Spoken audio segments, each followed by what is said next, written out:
सोच कर देखिए, साल है 1901, जगह है ब्रिटिश भारत का मसूर रेलवे स्टेशन। हमारी कहानी की शुरुआत यहीं से होती है। ट्रेन से उतरे काफी वक्त हो चुका है, पर उन्हें लेने कोई नहीं आया। धीरे धीरे अंधेरा घिर रहा है और उस 10 साल के बच्चे के मन में घबराहट बढ़ती जा रही है। बच्चों को अकेला देखकर स्टेशन मास्टर उनके पास आता है। उनके साफ सुथरे कपड़ों से उसे लगता है कि ये किसी ऊंची जाति के हैं और वो मुस्कुराकर बात करने लगता है। लेकिन जैसे ही उसे पता चलता है कि ये बच्चे महार जाति के हैं, जिन्हें उस वक्त अछूत माना जाता था, एक पल में उसके चेहरे के हाव भाव बदल जाते हैं। वो मुस्कान गायब हो जाती है और वो उन्हें अनदेखा करके वहां से चला जाता है। एक एक करके बैलगाड़ी वाले भी उन्हें ले जाने से साफ मना कर देते हैं। रात गहरी हो रही थी और बच्चों का गला प्यास से सूख रहा था, लेकिन पानी भी उनसे दूर था, क्योंकि उनके छूने भर से पानी अपवित्र हो जाता।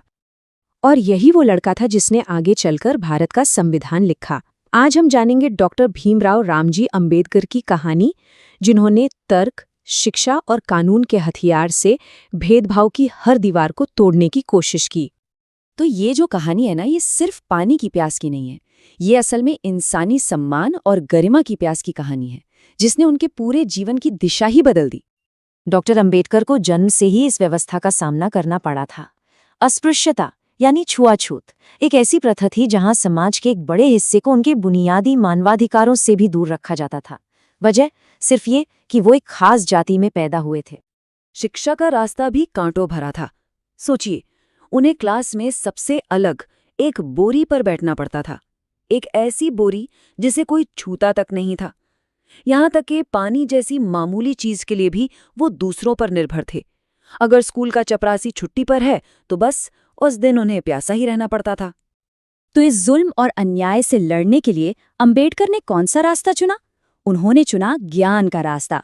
उन्होंने शिक्षा को ही अपना सबसे बड़ा हथियार बना लिया। उनकी पढ़ाई का सफर सच में कमाल का था। एक तरफ भारत में उन्हें अपमान मिल रहा था, तो दूसरी तरफ अमेरिका और लंदन में उन्होंने समानता और आज़ादी को महसूस किया। और अपनी मेहनत के दम पर उन्होंने वो कर दिखाया जो उस समय किसी भारतीय ने नहीं किया था। विदेश से अर्थशास्त्र में डॉक्टरेट की डिग्री।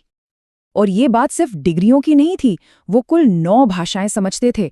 इसमें संस्कृत, अंग्रेजी, फ्रेंच, जर्मन और फारसी भी शामिल थीं। ये उनकी ज्ञान की जबरदस्त प्यास को दिखाता है। इतना ज्ञान हासिल करने के बाद वो उस सामाजिक व्यवस्था की जड़ों को और भी गहराई से समझ चुके थे, जिसने उन्हें और उनके जैसे लाखों लोगों को दबाया था। इसी समझ से उनका संकल्प और भी मजबूत हो गया और 1935 में उन्होंने एक ऐलान किया, मैं एक हिंदू के रूप में पैदा हुआ हूं, लेकिन मैं एक हिंदू के रूप में मरूंगा नहीं। ये सिर्फ शब्द नहीं थे, ये एक बहुत बड़ा मोड़ था। तो अब देखते हैं कि कैसे उनकी ये व्यक्तिगत पढ़ाई की यात्रा लाखों लोगों के अधिकारों के लिए एक सार्वजनिक लड़ाई में बदल गई। ये सिर्फ पानी पीने की घटना नहीं थी, ये अपने आत्मसम्मान का, अपनी डिग्निटी का दावा करने का एक प्रतीक था। महार सत्याग्रह ने ये दिखा दिया कि कानून सिर्फ किताबों में होने से काम नहीं चलता, अधिकारों को जमीन पर लड़कर हासिल करना पड़ता है। ये भारत के नागरिक अधिकार आंदोलन के सबसे यादगार पलों में से एक था। इस मोड़ पर भारत के 2 सबसे बड़े नेताओं के बीच एक बुनियादी वैचारिक मतभेद सामने आया। अंबेडकर का मानना था कि राजनीतिक शक्ति के बिना सामाजिक सुधार नामुमकिन है, इसलिए वो पृथक निर्वाचक मंडल चाहते थे, मतलब एक ऐसी व्यवस्था जिसमें दलित अपने प्रतिनिधि खुद चुने। वहीं दूसरी तरफ गांधी जी को डर था कि इससे समाज हमेशा के लिए बंट जाएगा। ये शब्द डॉक्टर अंबेडकर ने गांधी जी से अपनी पहली मुलाकात में कहे थे। इन शब्दों में उनका दर्द और उनका वो संकल्प साफ झलकता है, जिसके साथ वो अपने लोगों के हक के लिए लड़ रहे थे। और अब हम आते हैं उनके जीवन के उस शिखर पर जहां उन्हें एक नए आज़ाद भारत का कानूनी ढांचा बनाने की जिम्मेदारी मिली। ये कोई छोटा मोटा काम नहीं था। बाबा साहेब अंबेडकर और उनकी टीम ने दुनिया भर के 60 से ज़्यादा संविधानों का गहरा अध्ययन किया ताकि भारत के लिए सबसे अच्छा ढांचा तैयार हो सके। उन्होंने ये पक्का किया कि संविधान सिर्फ नियमों की एक किताब न हो, बल्कि सामाजिक न्याय का एक जीता जागता दस्तावेज बने। उन्होंने संविधान में उन सभी अन्यायों का सीधा समाधान किया जिनका उन्होंने खुद सामना किया था।